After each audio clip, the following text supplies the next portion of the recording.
Hello guys, welcome back to my channel. Fever ఉంది and ఇంత పొద్దుగా ఎర్లీ మార్నింగ్ మన బతుకులో మనం 11 లేము, ఈ 6:30కి 7కి. అలాంటిది 3 o'clock లేచి 4 o'clock షోకి పోయినాం. దేవరా ఎన్టీఆర్ అన్న అయితే మాసివ్గా ఉన్నాడు, అంటే లుక్ సెట్గా అనిపించింది. అండ్ మూవీ రివ్యూకి చేద్దాం అనుకున్నాను. ఫస్ట్ ఆఫ్ ఆల్ అయితే చిటి అంత పొద్దుగా లేచి ఎన్టీఆర్ మూవీ వచ్చినావు కదా, అంటే చాలా ఎక్స్పెక్టేషన్ కదా, చాలా ఎక్స్పెక్టేషన్. బట్ ఫస్ట్ హాఫ్ కానీ నిజంగా ఫస్ట్ మూవీ స్టార్ట్ అయిన గురించి మాట్లాడుకుందాం మనం. సో ఇలాంటి రివ్యూలు మనం ఎప్పుడు ఛానల్ ఇవ్వలే, బట్ దేవరా మూవీ కదా, సో కొంచెం మేము కూడా ఫస్ట్ ఎర్లీ ఛానల్ వీడియోస్ పెట్టాక సో వీడియో పెడితే ఎలా ఉంటుందని చెప్పినాం. బట్ దేవరా గురించి మాట్లాడుకోవాలంటే first of all NTR only one man show. I'm really telling it's one man show. ఆర్ట్ఫుల్గా ఎంత బాగుందంటే వన్ మ్యాన్ షో. ఫస్ట్ హాఫ్లో వేరే లెవెల్ ఉంది. బట్ ఫస్ట్ హాఫ్ మొత్తం హీరోయిన్ లేదు. ఫస్ట్ హాఫ్లో హీరోయిన్ ఉండదు. ఆ ట్విస్ట్ నీకు అది చెప్పొద్దు, బట్ నేను చెప్తున్నా.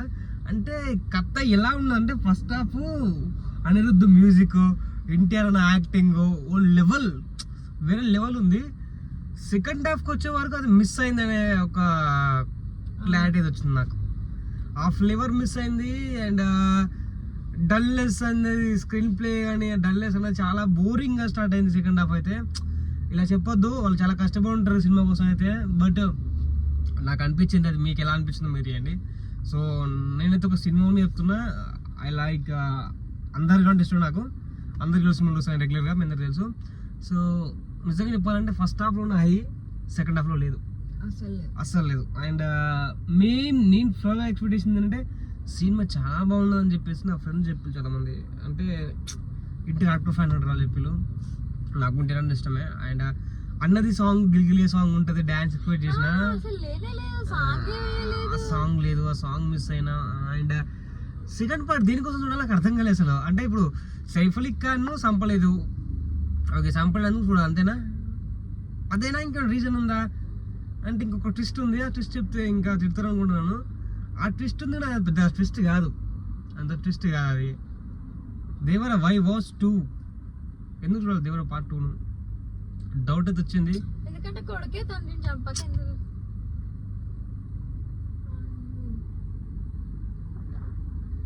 నువ్వు సినిమా మీద సినిమా ఎట్లా వచ్చారు? 2 లీక్లు ఇస్తే సస్పెన్స్ ఉంటుంది. సో అయితే ఏం లేదు గైస్, యాక్చువల్లీ అందరు చూసుకుంటారులే కానీ ఇలా ఫస్ట్ ఇండియన్ ఫ్యాన్స్ అయితే ఎంజాయ్ చేస్తారు. ఎందుకంటే ఆ ఫైట్స్ కానీ, ఆ ఫైట్స్ బాగున్నాయి, డేరింగ్ కదా. ఆ సముద్రంలో ఫైట్ ఉంటుంది, బాగుంటుంది. అండ్ నాకు డౌట్ వచ్చింది, ఏదైతే విలన్ వచ్చినప్పుడు సముద్రం లోపల అన్ని పుర్రలు ఉంటాయి, లైక్ మనం కట్టేసారి చూసినావా, ఆ సీన్ ఎప్పుడు జరిగిందన్న అర్థం కాలేదు నాకు. అది ఆ ఫైట్ ఎప్పుడు జరిగిందన్న అర్థం కాలేదు నాకు, అది ఒకటి మిస్ అయింది అనిపించింది. అండ్ అంటే స్టార్టింగ్ చెప్పిండు కదా అవి ఇక్కడ ఇవేనా అంటే కాదు అన్నాడు, మళ్ళీ తర్వాత ఫైట్ అయితే అవి కాదు. చిన్న చిన్న స్క్రీన్ ప్లే మిస్టేక్స్ చాలా ఉన్నాయి. And first half we love it actually. First half అయితే అసలు చాలా బాగుంది. అనిరుద్ధ్ మ్యూజిక్ చంపేసిండు, బ్యాక్గ్రౌండ్ స్కోర్ అయితే 1-2 సార్లు వచ్చింది. ఆయన సురచాపది ఎక్స్పెక్ట్ చేసినా కానీ అంత ఫీలింగ్స్ లేదు. అది పైకి ఏరినప్పుడు ఆ షార్ట్ వచ్చిన మాత్రం సూపర్ ఉండి ఎక్సైటింగ్గా. అంతకుముందు అది కొంచెం నాకు ఏదో అంటే దాన్ని చేసుకొని చంపడం వీళ్ళందరినీ ఓకే, బట్ ఎక్కడో డిసప్పాయింటింగ్ ఫీల్ అవుతున్నది. బికాస్ ఈ సినిమా లవర్స్ కింద ఇష్టపడతాం కాబట్టి చెప్తున్నా. So disappoint only for second only inter second half మాత్రమే. ఫస్ట్ హాఫ్ మాత్రం హైలైట్ ఉంది, ఇట్ పీస్. అండ్ అనిరుద్ధ్ అయితే చంపేసిండు ఎక్కడికి. ఎన్టీఆర్ అన్న యాక్టింగ్ అయితే అసలు వేరే లెవెల్, ఆయన గురించి చెప్పవసరం లేదు. Is only 1 star 1 take. ఆయన ఎంత పెద్ద డైలాగ్ ఉన్న ఒకటే హీరో అంటే NTR only, that's it. So this is a review. And first time చెప్తున్నా, అంత బాగా లేకుండా నచ్చుతుంది లేదు. And bye guys, signing off.